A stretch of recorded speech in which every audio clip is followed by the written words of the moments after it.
Hi అండి. దద్దోజనాన్ని ఇలా ఒకసారి ట్రై చేయండి. చాలా టేస్టీగా కుదురుతుందండి. దద్దోజనాన్ని నైవేద్యంగా సమర్పిస్తారండి. చాలా సింపుల్‌గా చేసుకోవచ్చు ఈ నైవేద్యాన్ని. సాయంత్రం వరకు ఉన్నా కూడా ఈ ప్రసాదం అనేది చిక్కపడకుండా పల్చగా చాలా టేస్టీగా కుదురుతుంది. కడుపుకు కూడా హాయిగా ఉంటుందండి. ఓసారి ఈ విధానంలో ట్రై చేయండి. ఒక కుక్కర్‌లో 1 కప్పు వరకు రైస్‌ని శుభ్రంగా కడుక్కోండి. ఆ రైస్‌కి తగ్గట్టు 2.5 కప్పులు వాటర్ వేసుకోండి. కుక్కర్ మూత పెట్టి 3 విజిల్స్ వచ్చే వరకు ఉంచుకోండి. 3 విజిల్స్ రావాలండి.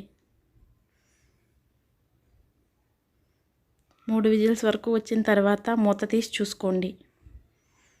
చల్లారిన తర్వాత రైస్ అంతటిని గరిటెతో వేడిగా ఉన్నప్పుడే మెత్తగా స్మాష్‌లా చేసుకోండి. మరీ మెత్తగా కాకుండా నార్మల్‌గా. అన్నం అంతా బాగా ఇదవ్వాలండి. గోరువెచ్చటి కప్పున్నర వరకు పాలను వేసుకోండి. ఆ పాలంతా అన్నానికి పట్టేలా శుభ్రంగా కలుపుకోండి.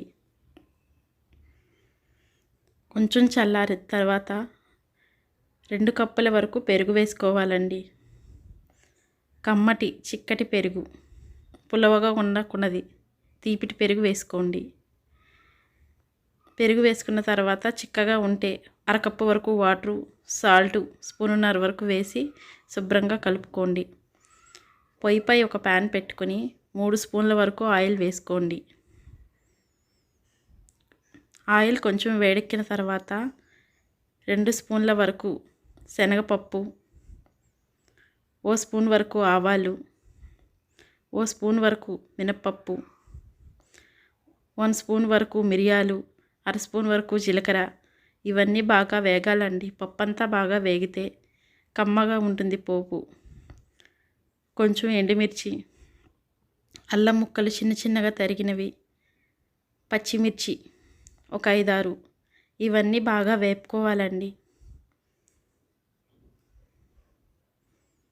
బాగా వేపుకున్న తర్వాత కొంచెం కరివేపాకు కూడా వేసుకోండి.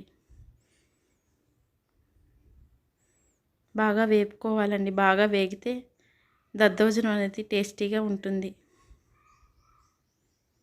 చాలా సింపుల్గా చేసుకోవచ్చు.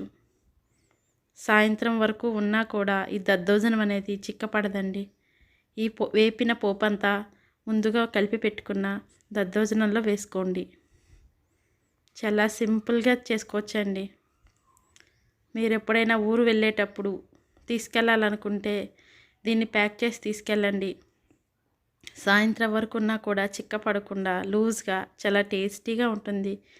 కడుపుకి చాలా చల్లగా ఉంటుందండి. ఓసారి ఈ విధానంలో ట్రై చేయండి. అందరికీ నచ్చుతుంది. ఈ వీడియో కనుక మీకు నచ్చితే ప్లీజ్ లైక్ చేయండి, షేర్ చేయండి, సబ్స్క్రైబ్ చేయండి. Thank you for watching.